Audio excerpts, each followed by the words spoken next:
Hi, my name is Michael Thiessen, and I'll be your instructor for Mastering Nuxt 3. In this course, we will be coding a course platform as the project. But the focus of this course is on learning Nuxt 3, not on teaching you how to build your own course platform, because I'm guessing that you probably don't need that. But what you do need is to understand the principles and foundations of Nuxt 3 so that you can build whatever app you're working on, whether it's for your job or for a side project or for whatever other project you are using Nuxt 3 for. In order to do this, we start with the code so you can see how things come together, but then we take a step back and I explain how these things work and why we do it in the way that we do it, so that you can come away with a deep understanding of how Nuxt works. There's a GitHub repo that you can use to follow along. It has a single commit per lesson to make it easy for you to jump in and pick up where you left off. This also makes it possible for you to jump around if you want to, but keep in mind that this course is designed to be taken from beginning to end.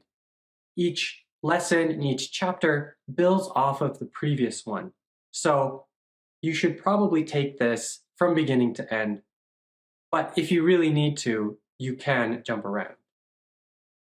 And if you have any questions that you need to ask, you can ask them in the Discord server. There will be a link in the description of this video.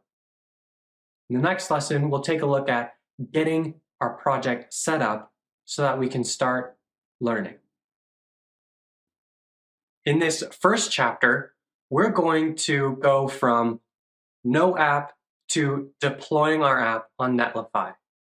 In between, we'll learn file-based routing, how to do dynamic and nested routes, and we'll also take a look at how Nuxt rendering works, how to use Nuxt Link, and how to track the student's progress through the course using useState and a helper from Vue.use. Let's get started. Before we can jump into learning Nuxt, we first need to get set up with our code project here. Now, I've been using PNPM to develop this project, and if you want to install it yourself, there's some good documentation on the PNPM website. There are many different ways to install it depending on your system and what you like. So I won't go through that here, but I'll let you figure that out for yourself. It's very straightforward and this documentation is very well written. If you prefer to use Yarn or NPM, that will work fine as well. All of these package managers use the package.json, so they are compatible. The only difference is that this repository comes with a PNPM lock file, but that shouldn't matter too much for our purposes. Once you've got PNPM installed, or the package manager of your choice, we now want to install Nuxie. On the Nuxt.js docs, we see Nuxie being used as a hot-loaded script using PNPM DLX. What this does is it downloads the script and then executes it, as opposed to it being a tool available locally on your machine. This works great, but it is a bit slower, and I prefer to have it installed globally myself. So if you want to do that, you can use the command pnpm install Nuxie and add the -g for the global tag. And then if we run Nuxie, we can see that it's much faster and we don't have any output from it downloading. And as an aside, this autocomplete prompt that I have here is from a tool called Fig. I've been using this autocomplete for a couple months now, and it's very helpful in being able to expose the different options, commands that tools are giving you. Because normally on the command line, you don't know what the different flags and options are, but with Fig, you get to see that there's all of these different options and different things, and you can, you don't need to use the documentation as much. And so that's very helpful, but totally optional. You do not need to install Fig or use something like this in order to do the course, but it is a great tool if you want to use that. Now that we've got our tools, the next step is to download the code for the course. And we'll come over here and grab the SSH string. Then make sure that you're in the folder that you want to put this repo, and we run git clone, and then we'll paste in that. So the next step is to check out the correct commit for the lesson that we want to work on. So in order to do this, we'll grab the hash of the commit. If we run git log one line,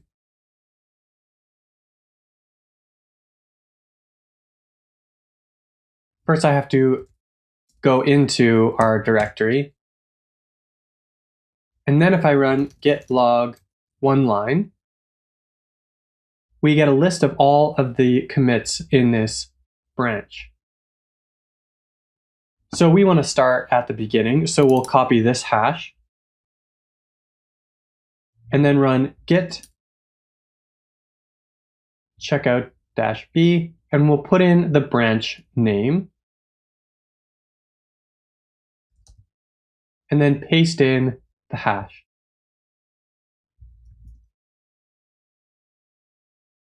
And now we can see that we're on a branch where we're starting from the beginning.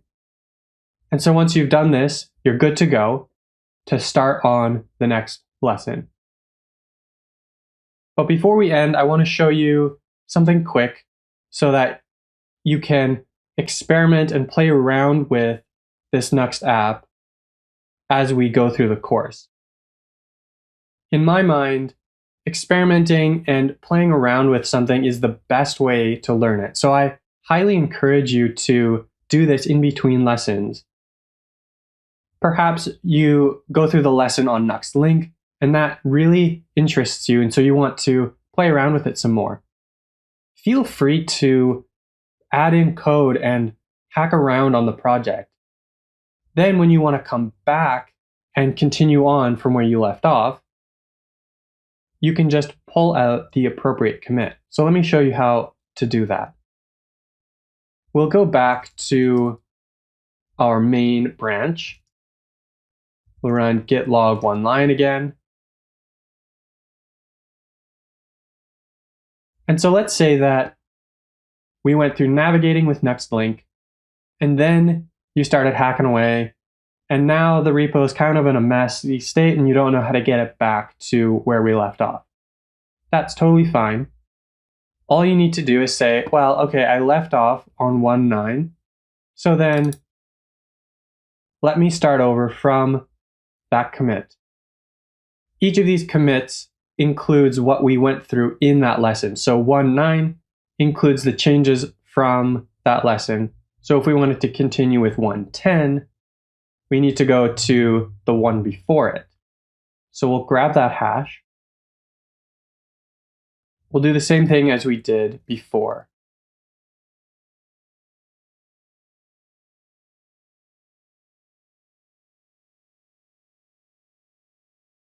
Now if we look at our git log, we'll see that we're on a branch that includes all of the changes from the different lessons up into 1.9.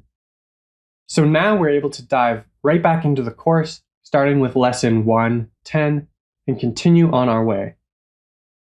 The last thing that we need to do is to actually install all of our dependencies. So with pnpm, we do that with pnpm install, but we need to make sure to add the shamefully hoist option. And once we've done that, we're good to go. Now we're able to start learning Nuxt 3.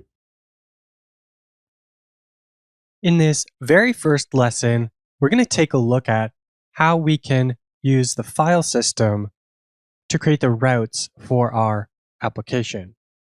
And we'll see how Nuxt automatically generates those routes from our file. First, we'll create the pages folder that all of our pages will live in.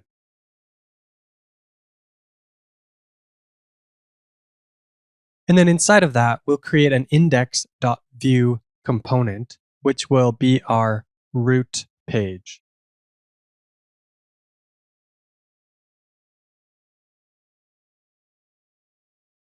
And we'll just throw in something really simple so that we can get started.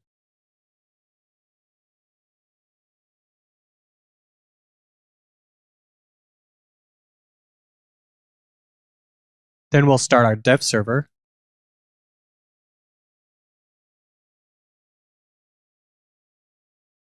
And we'll refresh the page here. Great. The very first step, we've got something rendered to a page, although it's not very interesting yet. But don't worry, we'll get there. If I make a change to this code and then save it, we'll see that Nuxt automatically reloads our page.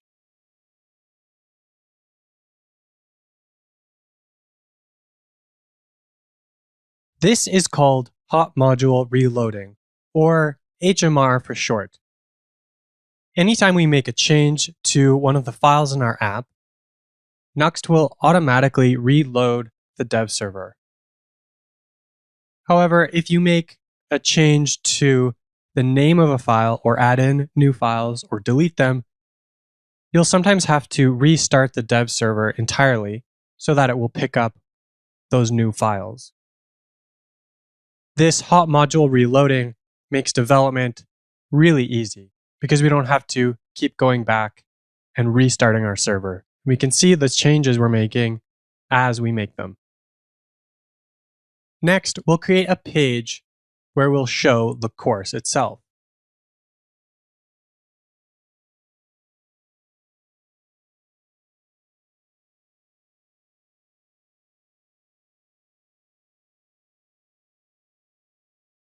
To view this page, we can go to /course.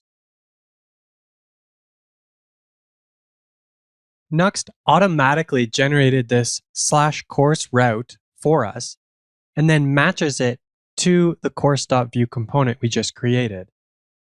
Nuxt will look at the file structure of our pages directory and then use that to automatically generate our app routes for us. A route matches the URL to a specific component in our app. If we open up the DevTools, we can see all of the routes in our app.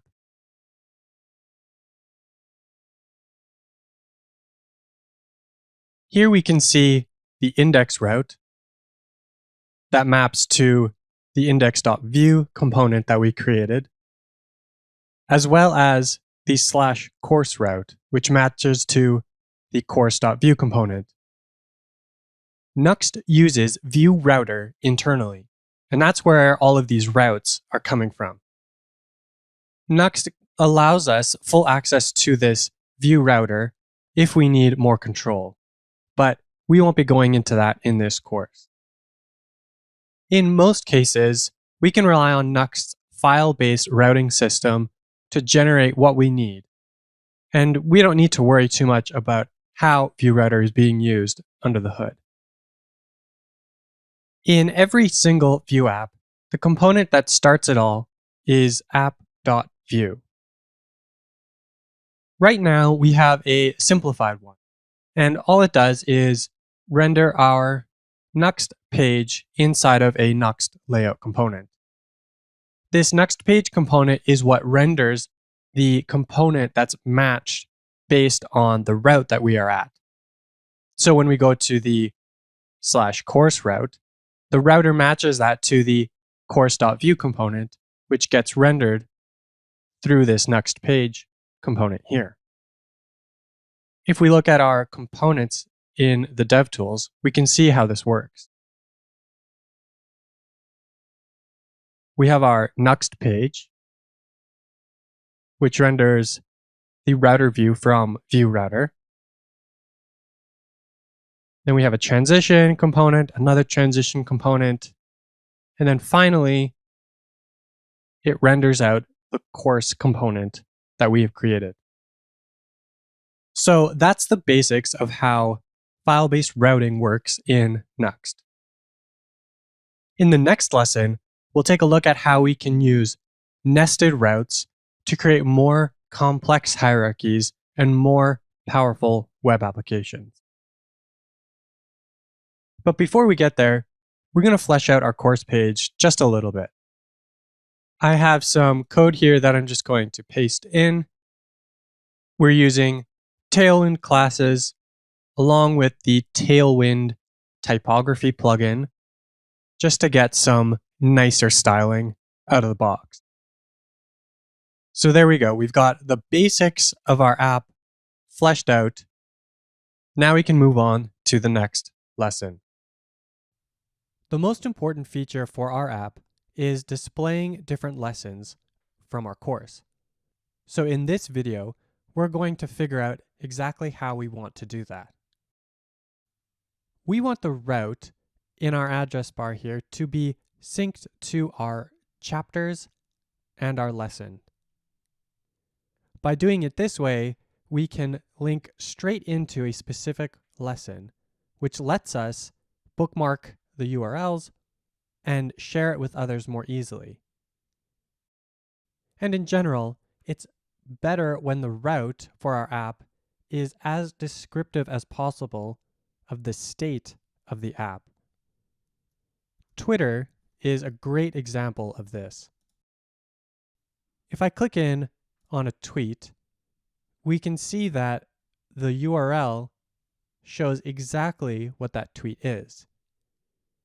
It contains all of the information that we need to render this page. It tells us the user, and it tells us that we're looking at a status, and then it has the ID of that status, or in this case is actually a tweet. And if we click on a different tweet, we see that the status changes.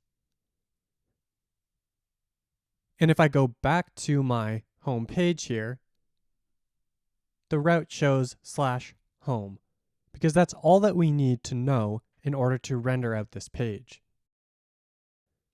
So in our app, what we want is something like this. Course/chapter/ the name of the chapter /lesson/ the name of the lesson.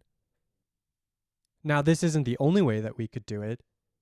This is just the way that I've chosen. It's very descriptive. Just by looking at it, you can see what chapter we're on and what lesson we're on. Now that we figured out what we want our route to look like, now we need to figure out how to build that into our app. So what we want to happen is that our course page should display whichever lesson is indicated by the route. This means that this lesson here is actually nested within this larger page. Why don't I show you what I mean by that? If I change the background of this section here, the section with the lesson, when we switch between different lessons, all that we need to change is this red part here. Everything else in the app can stay the same. The header can stay the same. The list of chapters will stay the same. All that we need to change in between the different lessons is this red part here, the part that actually shows the lesson. We're going to accomplish this in 2 steps. over the next couple lessons. First, we'll separate out this lesson into its own page so that it will match the new route /course/lesson. Then we'll add in dynamic parts into our route so that we can access different chapters and different lessons and not just the same static route. So let's get started on that. We're going to add in the nested child route that will display our lessons. To do this, we'll create a lesson.view page, but we'll nest it inside of a course folder.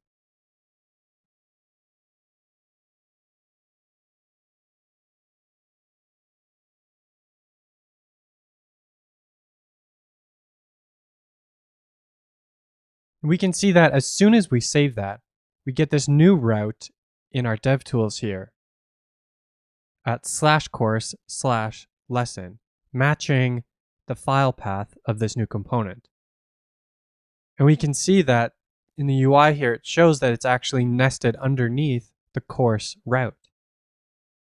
But to get this to actually work, we need to modify our course page now.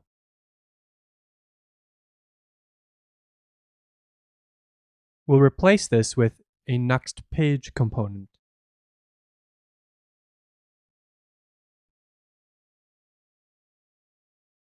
If we go to /course,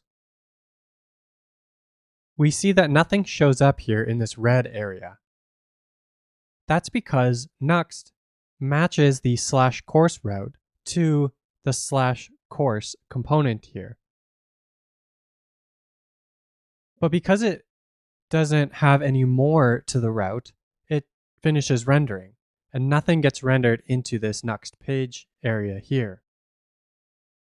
But if we go to /course/lesson to match the new component that we created, we see that this component that we just created shows up in this red area. Nuxt renders both the course.view component as well as the lesson.view component because we have two Nuxt page components.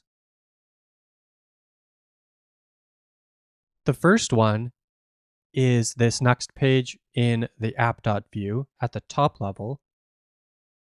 And then the second is inside the course page component right here. Remember, this Nuxt page component is rendering out the component that is matched by the router. So what Nuxt is doing is, from left to right on our route, it's going to try and match as much as it can. So when we go to /course, it gets an exact match, and so all it shows is the course page. But when we get /course/lesson, it matches first on the /course to render the course page. But because there's this Nuxt page nested in the course page, it keeps on going and can match to the /lesson now, rendering out the lesson page component in here. It's important to point out here that the only reason that this works is because we have this second Nuxt page component. If we don't have that component, then Nuxt can't match any further. So when we go to /course/lesson, nothing is rendered out here. Let me show you what this looks like in the component hierarchy. So at the very top here, we've got the app component, which renders out this Nuxt page. And that Nuxt page does a bunch of things, but renders out this course page, as we saw in the very first lesson of this course. But if we open up this course here, we see that this also renders a Nuxt page, the nested Nuxt page, which then renders, eventually, it renders our lesson component. So this is how nested pages and nested routes within Nuxt operate. Another way to think about it is like folders and files on your file system. Because this lesson page component is nested within this course folder, we must also match that to our code. And so this Nuxt page, which renders out the lesson component, is nested within this course page component. And that also matches the route that we use to access that, where this lesson is nested within the course route. So all of these things match and work together. Now that we have nested routes working within our app, we need to add in some dynamic sections to this route so that we can select different chapters and different lessons, because there's more than one lesson in this course. So let's do that next. Currently, we're only able to show one lesson. But that's a problem because no course that I know of has a single lesson. That would be a very short course, and you probably wouldn't be learning a lot from it. So in order to do this, we need to add dynamic sections to the route, where that part of the route then can be extracted as a variable that we can use in the logic of our app. Nuxt makes this really easy for us. We just need to add in square brackets into the file path name. And then that lets us define these route parameters. So let's define that route that we looked at a couple lessons ago.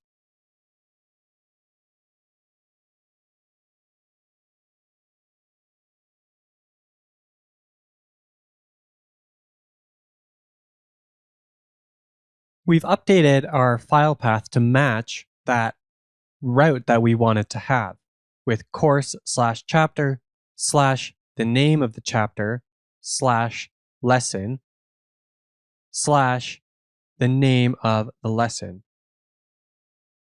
And while we're here, I wanted to quickly show you a neat trick we can do with VS Code, where we can actually rename this directly without having to create all of these folders ourselves.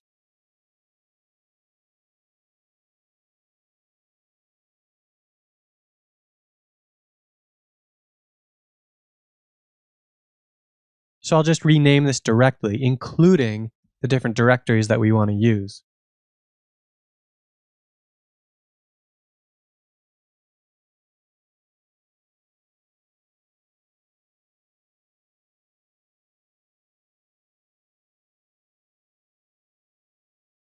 Great. All of our folders are in the way that they should be. And now our folder structure mimics the way that we want our route to work. Now we just need to update this route that we're looking at in the browser.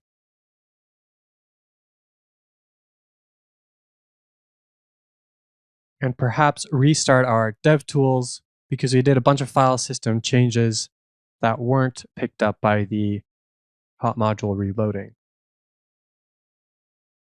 Perfect. There we go.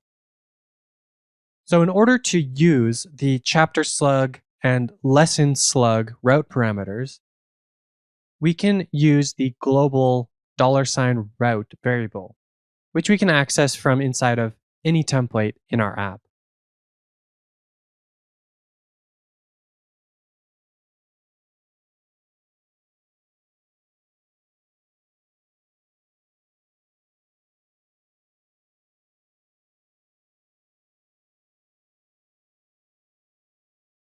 We can see now that our lesson component is rendering out the chapter slug and the lesson slug. And if we change this to some other value, it'll update there. Now the next step for our app is to actually use these slugs to load in the right course data. But before we move on to that next lesson, I want to take some time to show you all of the different things we can do with dynamic routes in Nuxt. We can mix and match static and dynamic parts within each segment of our route.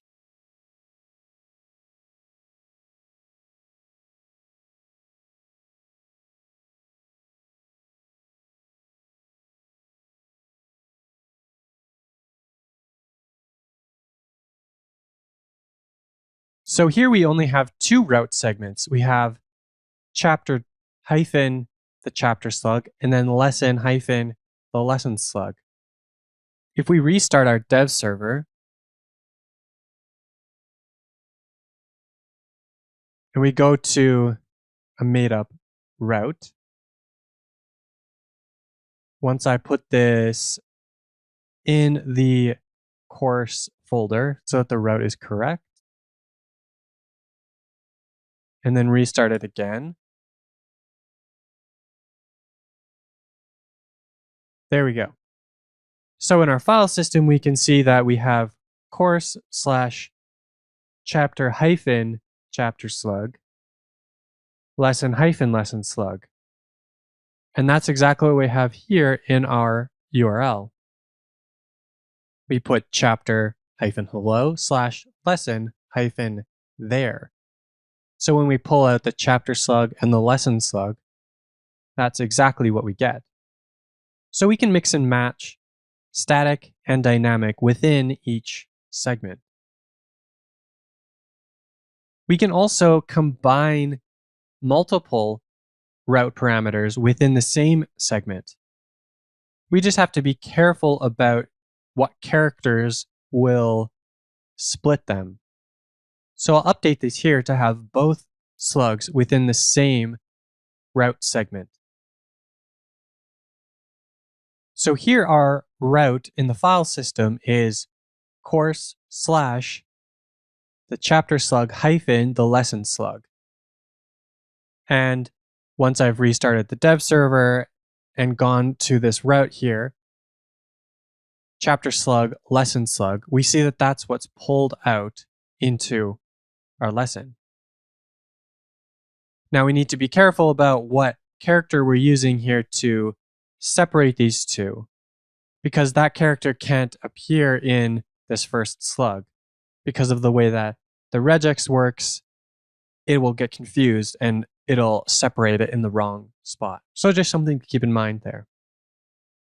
That's why we usually have one route parameter per segment, because we know the slash will separate the route segments.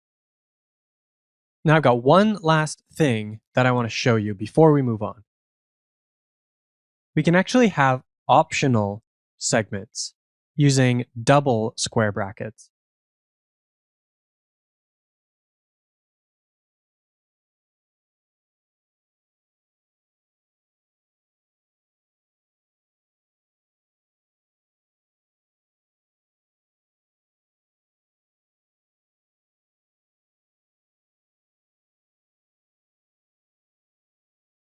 Now we've created a route that will match on both having just the chapter slug as well as having the chapter slug and the lesson slug.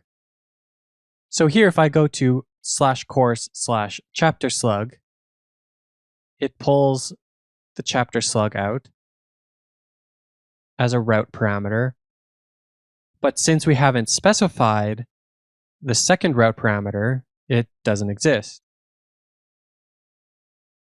But if we need to, we can go to /lesson slug, add that on the end, and we see it populate there. And in our DevTools, we can see how this is represented.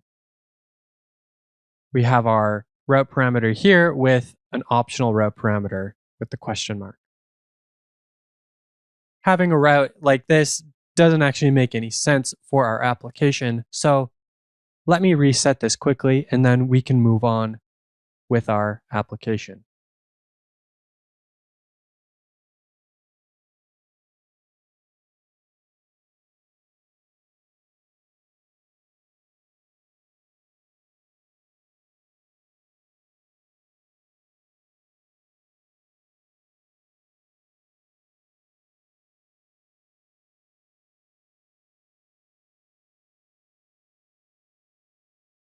Now it's time to add in the course data that we'll actually be working with to show some lessons. So let's do that. See you in the next video. Our next step is to load in the actual lesson data. I've put together a file with our demo data already. It's actually the first part of the TypeScript course from Vue School. To use this data in our lesson component, we'll create a basic useCourse composable. A composable is a reusable piece of logic that uses Vue's reactivity system. It's a way for us to better organize our logic and reuse it across multiple components. Composables are always named use something. This makes it easy to see what is a regular method and what is a reactive composable. If it doesn't use refs, computed props, watchers, or any other Vue logic, it's just a regular JavaScript function. Those I would probably just call utilities. Instead of creating the file manually, we can get Nuxt to help us scaffold it with a template using the nuxi CLI command.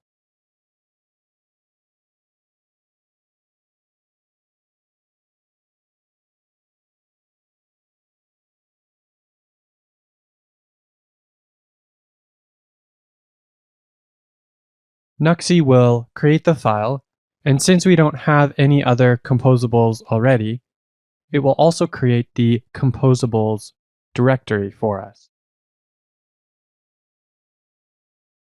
Using Nuxi, we can scaffold templates for composables, components, pages, layouts, plugins, middleware, and API routes as well. This tool comes with many other commands, including Nuxi upgrade, which makes it a breeze to update to the latest version of Nuxt. Now, let's make sure we can get this data into our lesson page. First, we'll move the course data into the composables folder.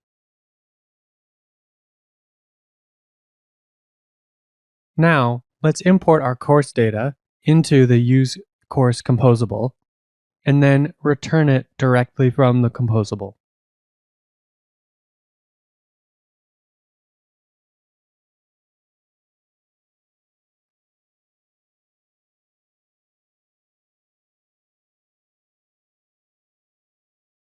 Now, we'll add in a script setup section to our lesson page and get the course data from the useCourse composable, logging it to the console.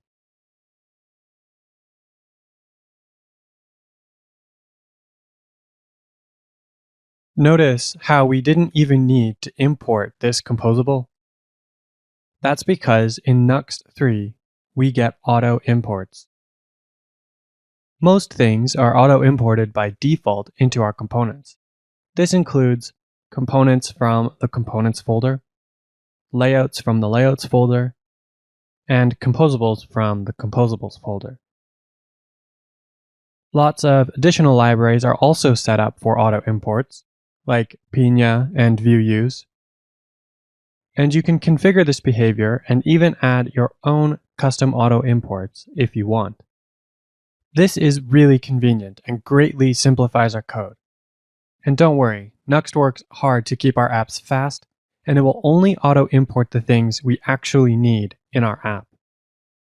Now we need to start up our dev server again, and we can see that this course data is logged to the console.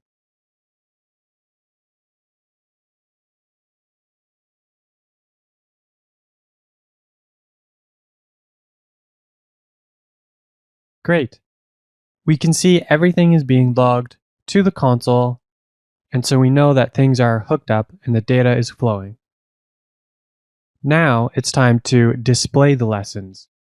We need to use the chapter slug and lesson slug route parameters to find the right lesson and then display it. In our script, we can get the route using the useRoute composable that's built into Nuxt.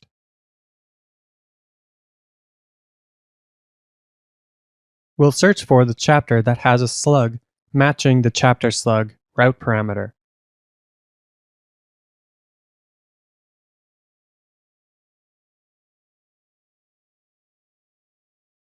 Then we'll do a similar thing to get the lesson, this time searching the chapter for the right lesson.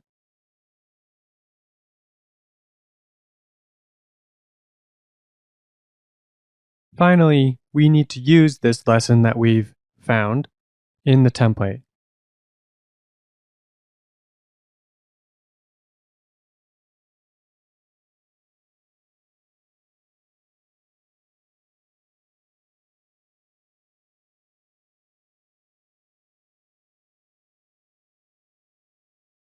When we refresh, our app crashes. The reason for this is that it's trying to look up chapters and lessons that don't exist.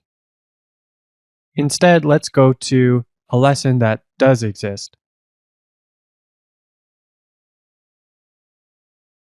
And here we see that Nuxt is pulling the correct chapter and the correct lesson, and then rendering out the titles for each. Since the last lesson, I took some time to update the styling of our lesson page. I removed the red background since we no longer need it. I added in the lesson title along with the chapter and lesson number. You can see this change in the lesson slug page. I added in a section with external links so we can download the video for the lesson as well as the source code, if there are any. Finally, I also added in the text for each lesson. This is usually just a description of what the lesson is, so a single p tag here is fine. We can also see what it looks like with the second lesson. Now it's starting to look like something.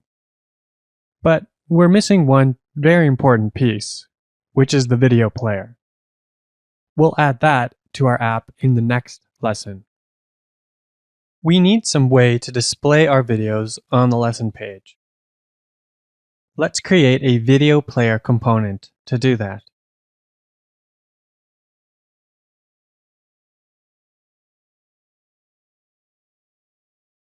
We may want to add more features to this video player in the future, and embedding a video is already quite a few lines of code, and we don't want to clutter up our lesson page too much. As mentioned previously, any component added to this components folder will be auto-imported into any page or any other component that needs to use it. Of course, we don't have to rely on Nuxi to do this for us. We can also create these folders and files ourselves if we want. Let's update this component so we can embed our videos from Vimeo. First, let's define the template.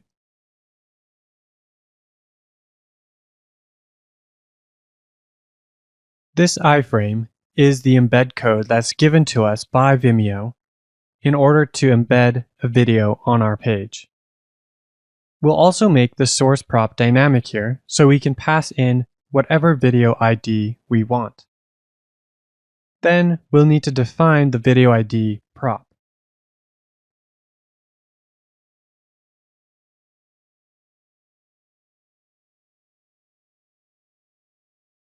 Now we can add in this video component to our page.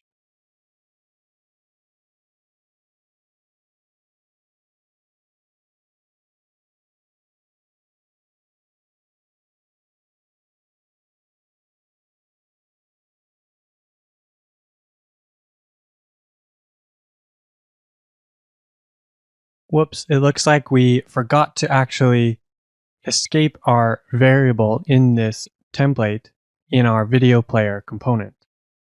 But once we fix that, the video loads as it should, directly in our lesson page. And if we navigate back to the second lesson, we can see it loading that as well. Perfect. That's all we need to do in order to create and use components in Nuxt. Pretty simple. Now we can watch the videos in our course. But we can't easily navigate between the different lessons. Let's fix that next. Let's pause for a moment and take some time to understand how Nuxt is rendering our app. So in general, there are two main kinds of apps that are built: single page apps and server-side rendered apps.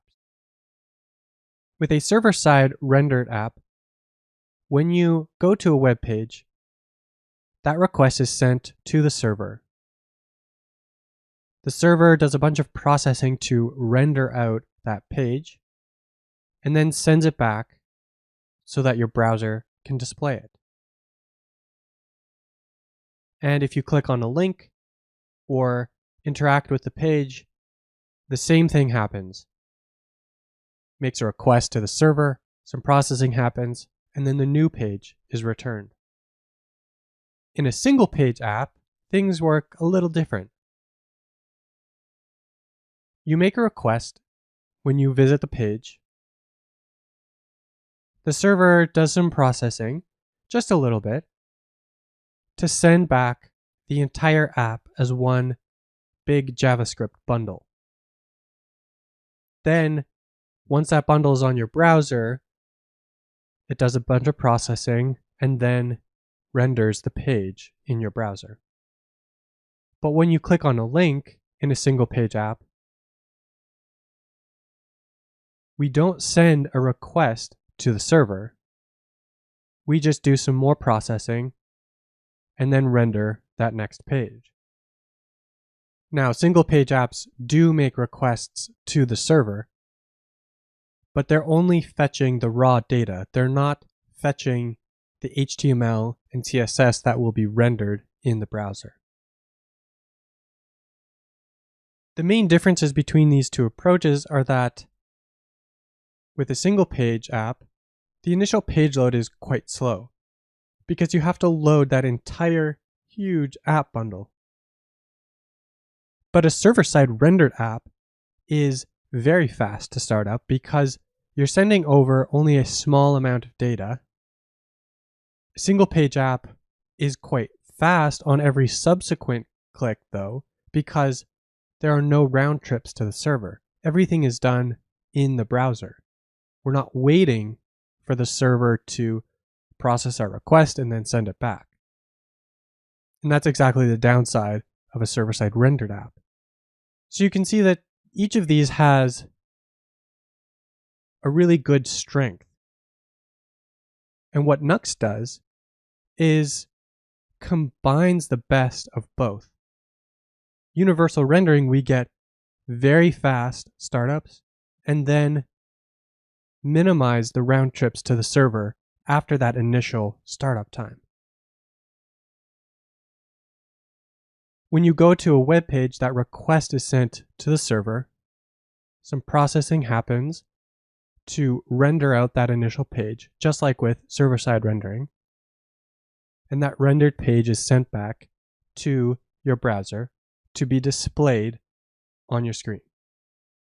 But while you're browsing around on this page, maybe deciding what link you want to click on next, it also sends over the app bundle, just like with single page apps. So when you click on that next link or interact with the app in some way, just like with a single page app, no request is sent back to the server because we have the app in the browser already. So the app does some processing and then we get our next page. Now, all of this means that universal rendering is extremely fast, both on the initial page visit and on subsequent page visits. I am simplifying things a bit though, because Nuxt actually has a bunch of other optimizations that it's doing to make things even faster. For example, with Nuxt Link, the different links that are in the page will be prefetched as you're scrolling through the app to try and get all of that data to your browser before you even need it. And that's just one of many different optimizations that are going on under the hood that you don't even need to worry about. So now that we understand how Nuxt is rendering our app, and we have a deeper understanding of what's going on, it's time to get back into coding our app. Let's add in all of the chapters and lessons to the navigation now. First, we'll grab all the course data using our useCourse composable.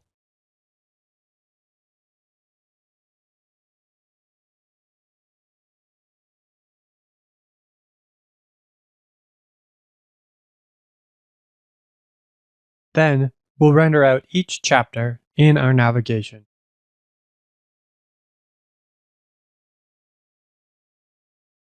Nice. Now we can see all 3 chapters rendered out into the navigation.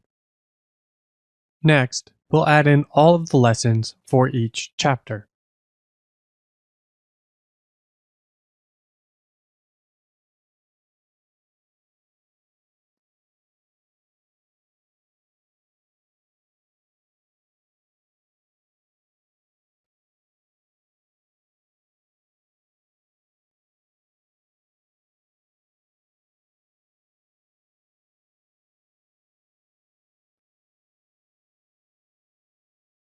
Awesome.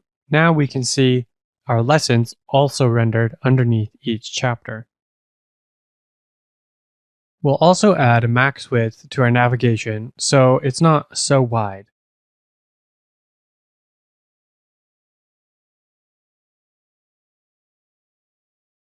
Since we're so far zoomed in this case, it doesn't really show up as much, but it does make a difference. Great. Now we have the navigation rendering, but we need to make those links actually go somewhere. We can use the chapter and lesson slugs to construct the correct paths for each lesson.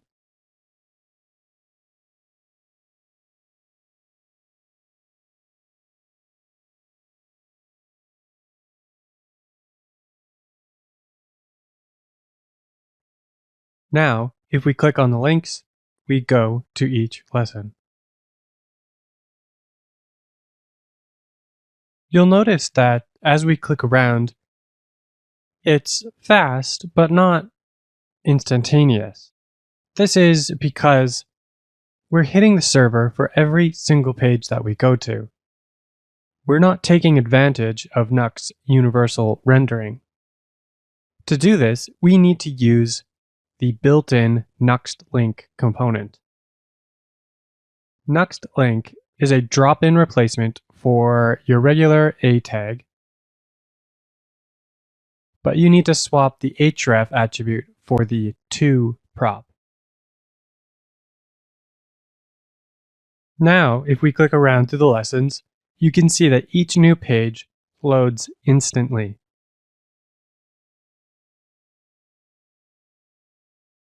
Of course, the video takes a bit longer to load, but there's nothing we can really do about that. This is a pretty dramatic speedup. I mentioned before that Nuxt uses VRouter internally for all of its routing, and that's the same here. The Nuxt Link component wraps the router link component from ViewRouter, but gives us some extra magic on top. It lets us navigate entirely on the client side without ever hitting the server again. This makes it extremely fast. Nuxt Link will also prefetch pages when the link is in the viewport. So before you even click on the link, the data for that page is already being loaded in the background.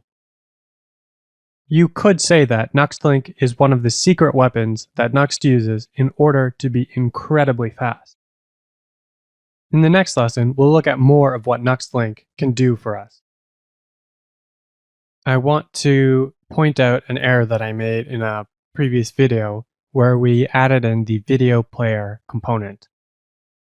This prop of video ID is set to a string, but it should actually be a number. So we're just going to change that quickly right now.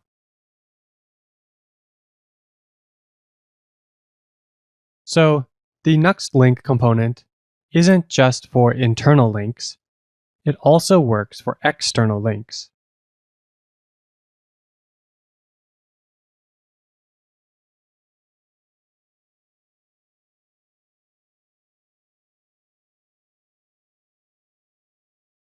With external links, the Nuxt link component doesn't wrap router link from view router, but we're still getting some magic. By default, it will add the no refer and no opener values to help keep our links secure. Now, let's take the path that we're computing in the template and instead pre-compute it and add it directly on to the lesson data itself.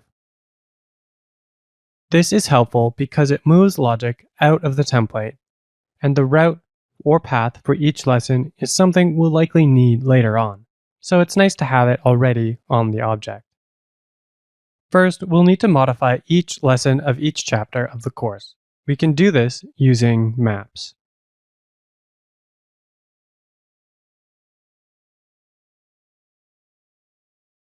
So far, this does nothing other than deeply clone the entire course data object. To add on a new path property to each lesson, we'll copy this template that we already have here. And we'll paste it into the lesson object in useCourse. Now we can replace that template with lesson.path. And clicking around, we can see that our app still works. Great. The navigation right now is good, but it doesn't give the user any context for where they are in the list of lessons. It's a small thing, but it would be nice to show a bit more. So let's highlight the lesson we're currently on with a different text color. To do this, we'll use the router link active class.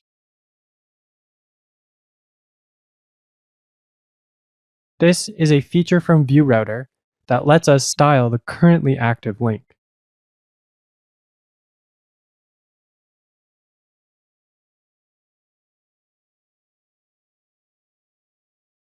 Once we refresh the page, we can see that our current lesson that we're on is highlighted in blue.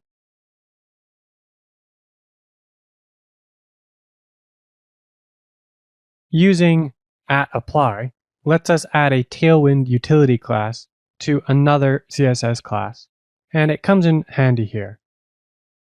And since we're using Tailwind in this project, there's actually another way that I prefer. We can use dynamic classes on our Nuxt link and check our lesson path against the current route in order to determine which Nuxt link is the active one. Once we refresh, we can see that this method works as well. I like this method of styling the active link better because it keeps all of the styling for this navigation section together. Co-locating similar code in one spot makes it much easier to understand and update in the future. If we used the other method, we'd have to hunt around a bit more in order to find where to change the styling for the active links. Of course, our project is quite small right now, so it's not a big deal. But this does make a significant difference on larger production-ready applications. Most of your time ends up being reading and understanding the code, with a small part actually modifying the code. So if you can make your code easier to read and easier to understand, you'll get a lot of benefits from that. We have one last thing to do before we finish with our navigation. Right now, we aren't updating the title of our web page whenever we go to a new lesson. So that's something that we want to change. Instead of having the URL up here in the title, we want to have the lesson displayed. And whenever we switch between different lessons, we want that to update in the title of the page. To do that, we'll use the built-in useHead composable. This composable lets us reactively modify the head of our page. We can update the page title, add in meta tags for SEO, and add in script or style tags, and basically anything else that you could do inside of the head tag on a normal web page. And we can do that all reactively through the useHead composable. But for right now, we're just going to update the title of our page.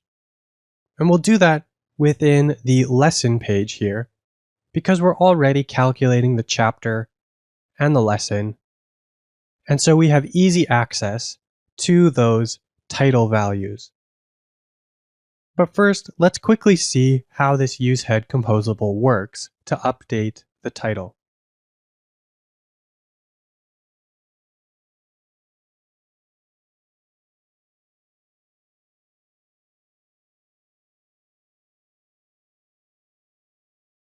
We pass in a meta object as the parameter and set title to whatever we want. And as we can see in our app, it updates the title of the page to that string. But unfortunately, this static string is not quite what we want. Every property that we pass in here to the meta object for useHead can be reactive. So let's create a computed property that will calculate our new title.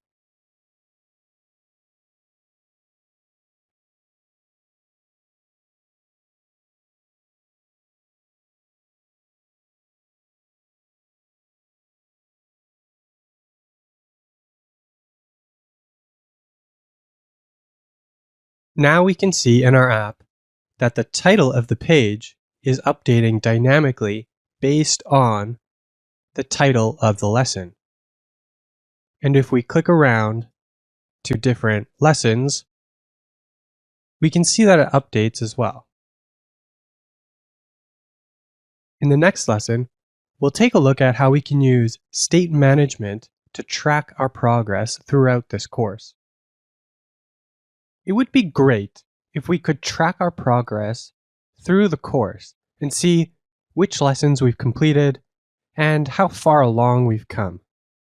For now, we'll just put a checkbox on this lesson page, but later on in this course, we're going to look at how we can integrate this with a backend that will connect to a database, and in that way we can persist that state, and we can see how our students are doing. To get started, we'll add in a lesson complete button, which I'll paste in here.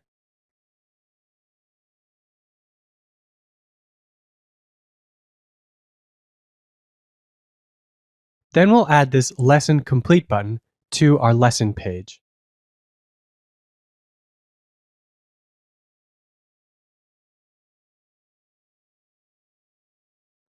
Great, we can see that our button is now rendering to the page. But unfortunately, when we click it, nothing happens. We need to create a ref to actually track the state of this button.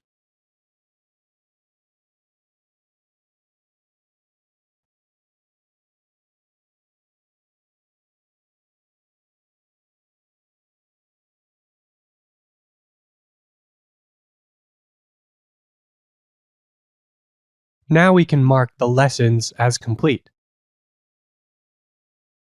But we have a few issues here. When we go between different lessons, we see that we lose our state.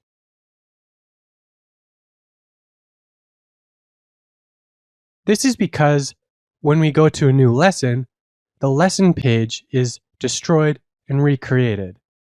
This destroys the ref that we have tracking the state and then recreates it again. Another problem is that we're storing our state as a single variable.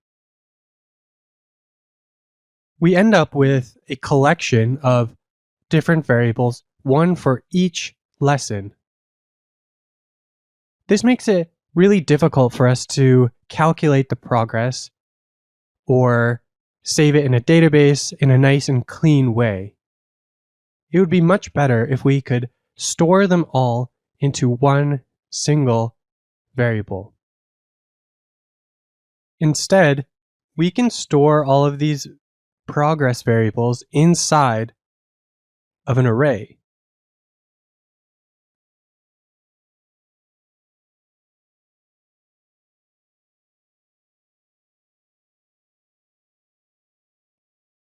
If we have an array for the entire course, then an array for each chapter, and then each Boolean variable within that represents whether the lesson is completed or not.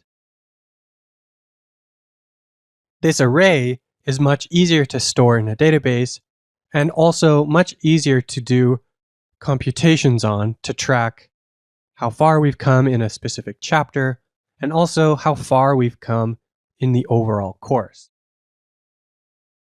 We'll store this variable using the useState composable that's provided by Nuxt.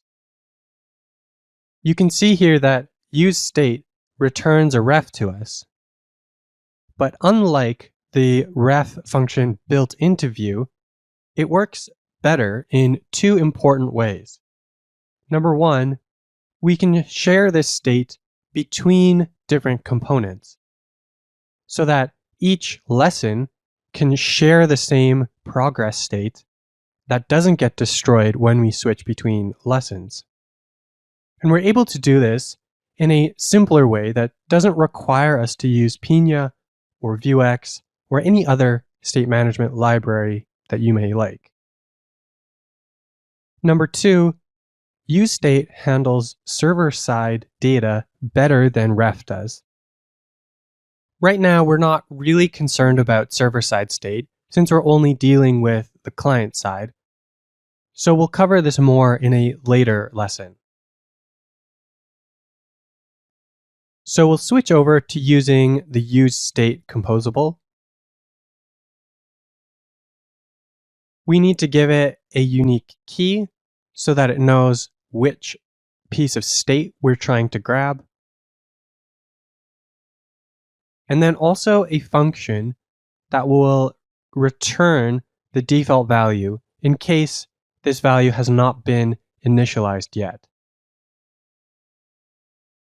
Next, we'll use a computed value to grab the state that we're looking for from our progress state. Here we have a couple of guards before we actually grab the correct value. Because we're initializing our progress value to an empty array, we first need to check if there's an array for the chapter. If that chapter does not exist, then we know we haven't completed the lesson, so we return false. Then we check to see if the lesson exists. If not, we know we haven't completed the lesson, so we return false. And lastly, we know that the value exists, so we simply return the value. Next, we need a way of updating this progress state. Here we have a similar guard. First, we check to see if that chapter exists, and if the chapter array does not, we create it. And then, once we've made sure that the chapter array exists, we set the value, toggling it so that we can flip between true and false. The last thing to do to make this all work is to update how we're setting the value and updating it on our lesson complete button. Because we have a more complicated way of retrieving the value and then updating it, we can no longer use vModel.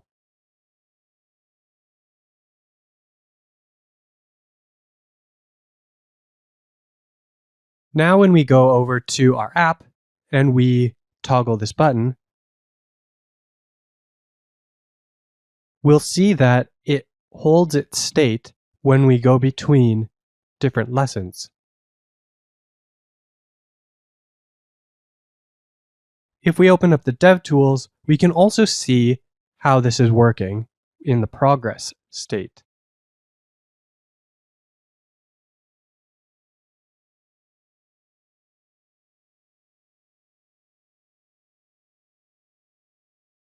Here we have our array of arrays to track our progress. Since we've only clicked on the one for lesson 3, this is the only one that's been set. If we go to lesson 2 and mark this as complete, then go to lesson 1 and mark that one as complete, we can go back in here and see that the progress array has been updated.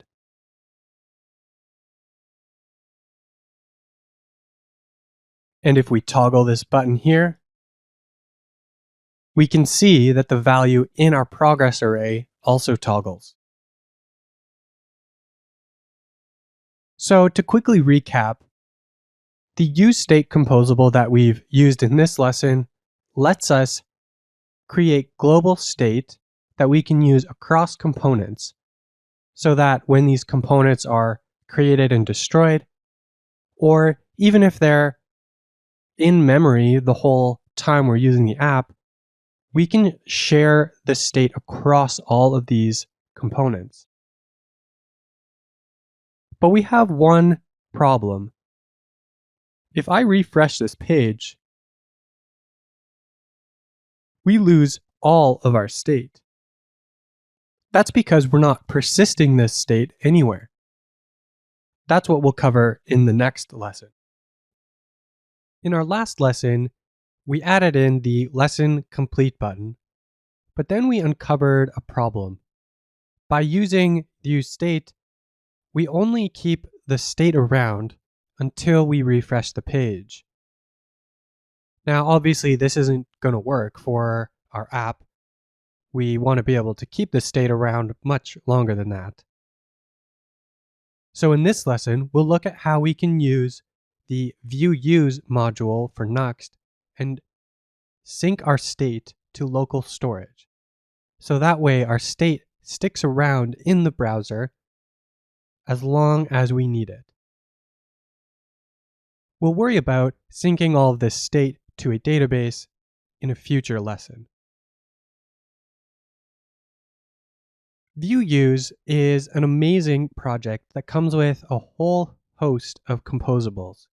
It also comes with a wonderful integration with Nuxt. And to install this, we need to install the module. I'm using PNPM, so I will use that to install, but use whatever tool that you are using for managing packages. We need to install the ViewUse Nuxt package as well as the ViewUse core package.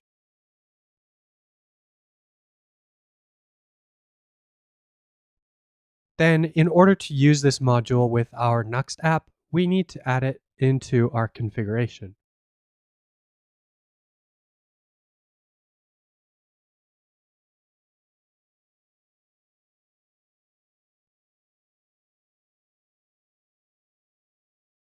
Now we're able to use the Tailwind module and the ViewUse module. And time to start up our server again.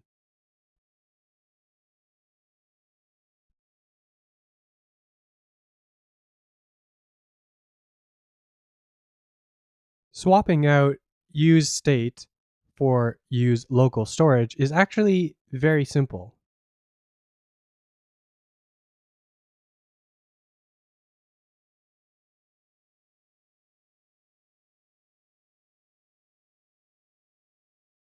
This is all we need to do in order to get our app to use local storage. The VueUse Nuxt module comes with auto imports built in. So all of the composables that you can use with VueUse will be automatically imported, just like any other composable or component in your Nuxt app. So now let's check to see that our app is actually syncing the state to local storage. We can do that by going over to the Application tab in our DevTools, going into local storage, and clicking on localhost. We can see that our progress state is already in here. And if we click around to toggle the state, this will update.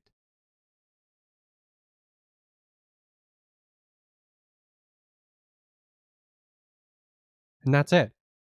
Our progress state is now synced to local storage. And if I refresh the page, we still have our state. But you maybe notice this weird jankiness. If I mark it as complete, it shows as true in the local storage here. But when I refresh the page, it first flashes as false. You see the mark as complete show up. And then now it's showing completed, but the background of this button is not green, it's gray. But it still shows true here. Now, what's going on? This is a little bit weird. This issue is because of hydration. Remember, when we first go to a Nuxt app, it first uses server-side rendering to serve up the app, and then loads in the app to run on the client side. Hydration is the process of going from a static HTML page served up by the server to a fully interactive JavaScript application.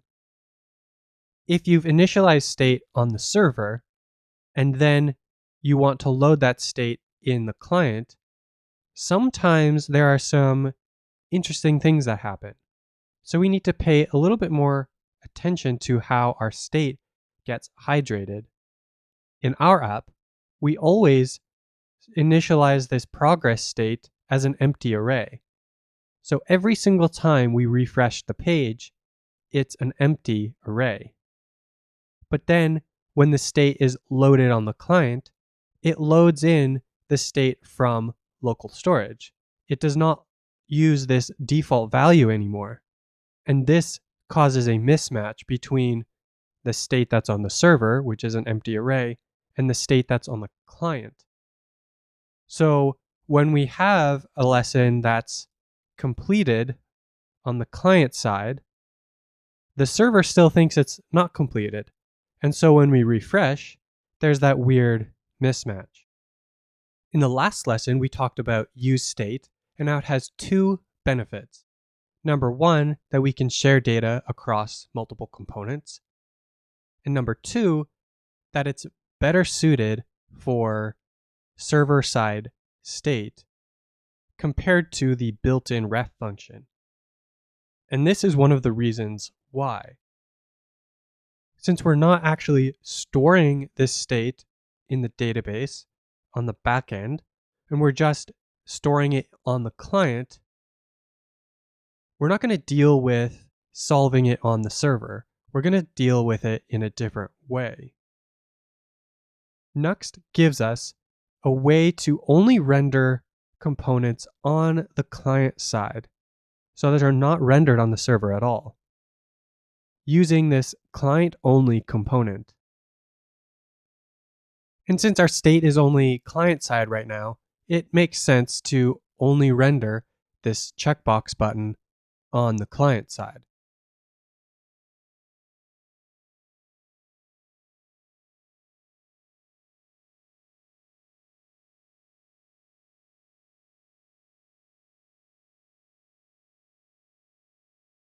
Now when we refresh our page, we see that we don't get any of that jankiness. This is because the lesson complete button is only rendered on the client. It doesn't receive the incorrect state from the server. One of the downsides of using this client-only component is that we're not taking advantage of the performance benefits that server-side rendering give us. But because this is such a small part of the page, we don't really suffer any performance here.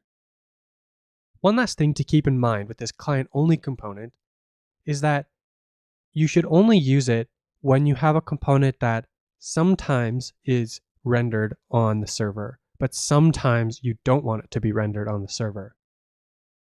If, like we're doing here, you want this component to always be rendered client only, we actually have a better way of doing that in Nuxt.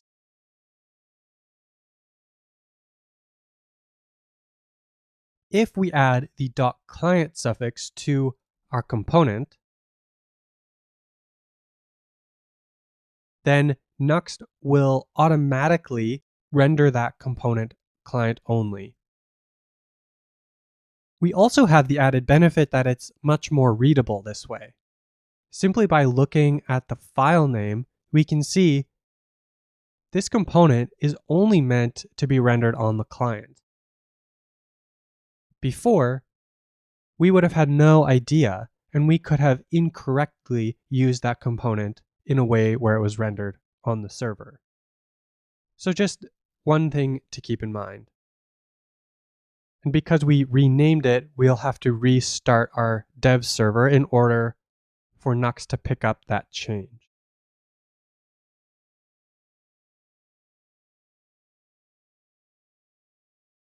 And as we can see, that jankiness is still gone because the lesson complete button is now client only, no matter where we use it in our app. So now we've got a pretty decent app going. It's got some pretty good functionality. We can look at different lessons. We can mark them as complete. That state is saved for us on the client. So the next step for us in our next lesson is to deploy that app using Netlify so that we can share it with our friends. We can use it as if it were a real app. Now that we have a decent app, let's deploy it. This way we can share it with our friends, we can share it with coworkers, and we can put it out there for anyone to access. This is one of the best parts about developing an app, is seeing it out there in the wild. We'll be using Netlify to deploy our application, but first, we'll need to set up the GitHub repo for it. To do this, we'll create a new repository and give it a name that can be anything you want. I'm just going to use Mastering Nuxt here.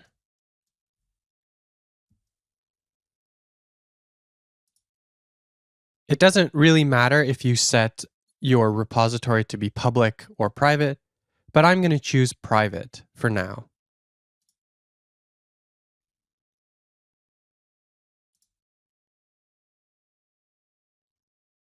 Now all we need to do is copy these commands to push our existing repo to this GitHub repo. But we can also come over here and copy and paste in those commands.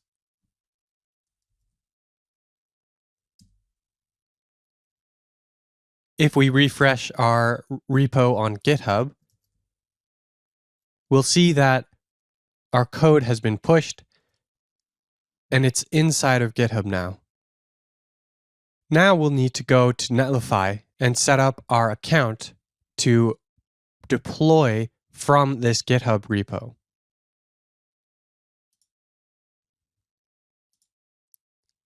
We can log in using our GitHub credentials.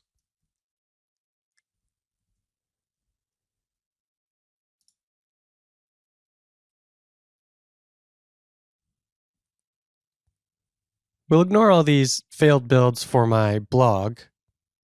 A little embarrassing, but we'll hit Add New Site and import an existing project.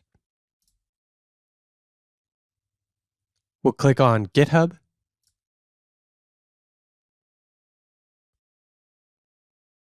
And I've already authorized Netlify to interact with my GitHub account, but you may need to authorize it in that step. Now we need to configure our Netlify app to be able to see and interact with our specific repo that we just set up.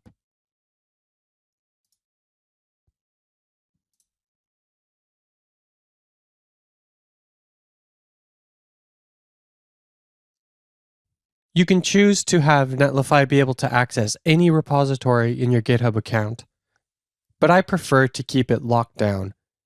It just keeps things a little cleaner and prevents any weirdness from happening in the future. So we'll select our repository that we just created.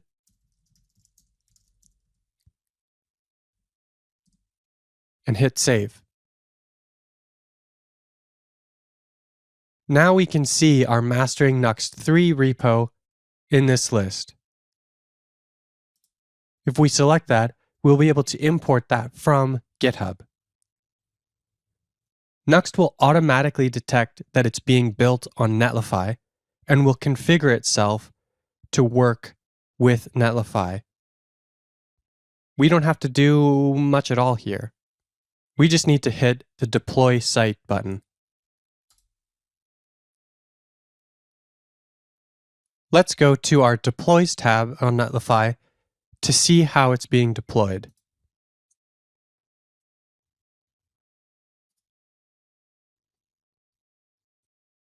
We can see the log from Nuxt as it builds our app.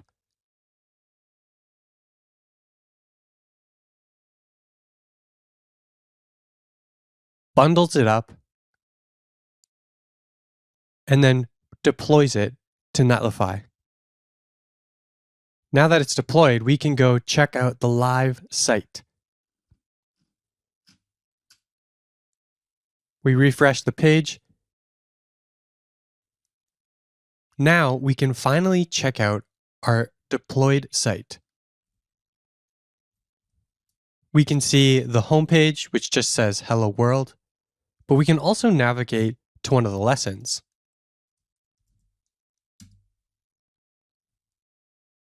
And here's our app working in all of its glory.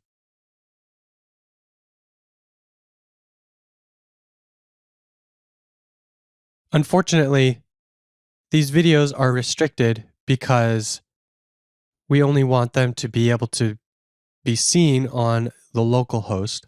Otherwise, we would be giving them away for free. But other than that, this app works exactly as it did on our local machine.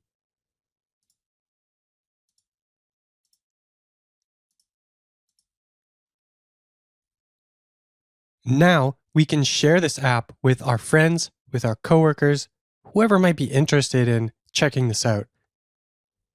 You can even tweet it out and share this with everyone. But don't forget to tag Mastering Nuxt in your tweet if you do.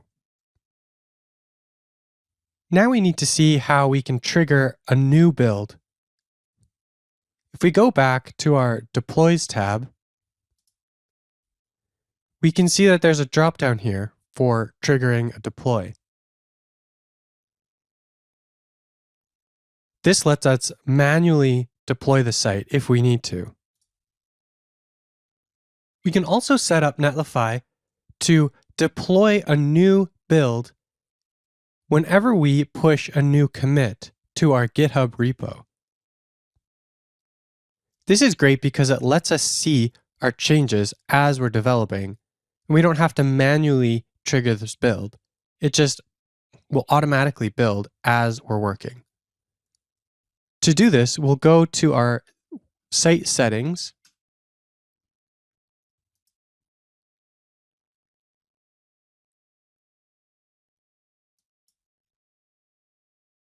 And we'll go down to build and deploy.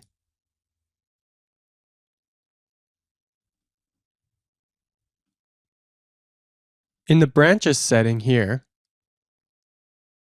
we'll edit this to all so that any branch that we push will be automatically built. So if we're working on a new feature, that branch will also be built so we can test it live. We can get feedback from others before we push it into the main branch.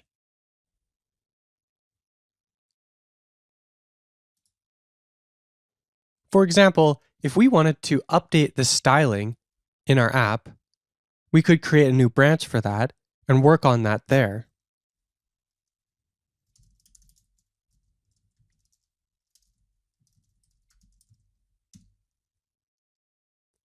We can quickly update the styling on the course page.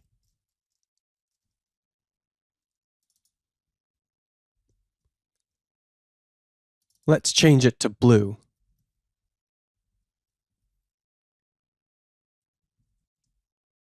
We'll create a new commit.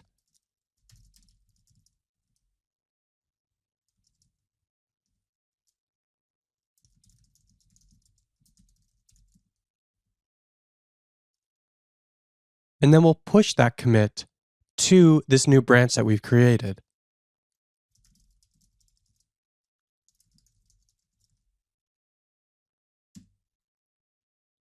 Let's go back to our Deploys tab and see what Netlify is doing. We can see that Netlify has automatically created a new branch deploy from our update styling branch. Once that's finished deploying, we'll be able to check how this code looks live. Our new branch is now deployed, so let's go check it out. And we can see the blue background live on our branch deploy. At any point during the rest of this course, you can deploy your app just by pushing to the main branch or by creating another branch if you want to tinker around and try out some stuff. And I highly encourage you to do that because playing around with things and experimenting is one of the best ways to learn anything. And by deploying and seeing what it looks like as a live site, you can get more feedback. And once you're done experimenting, you can finish up and deploy the site, and Netlify will build it and publish it for you. And don't worry about getting off track when you are experimenting and playing around with different things in Nuxt. If your code is too far gone, you can always resync to the beginning of the next episode. Each lesson has a commit, and you can resync back up to that state. So go have fun and enjoy playing around with Nuxt and learning everything about it. So we've built ourselves a pretty decent app with Nuxt, and we've deployed it to be live for anyone to access. We took a look at file-based routing and how we can use dynamic routes and nest child routes within each other. We took a look at Nuxt Link and how using that allows us to take more advantage of the performance benefits and optimizations that Nuxt gives us. We also looked at use state for managing our state, and we looked at how we can use view-use Nuxt module to help us add some extra functionality to our application.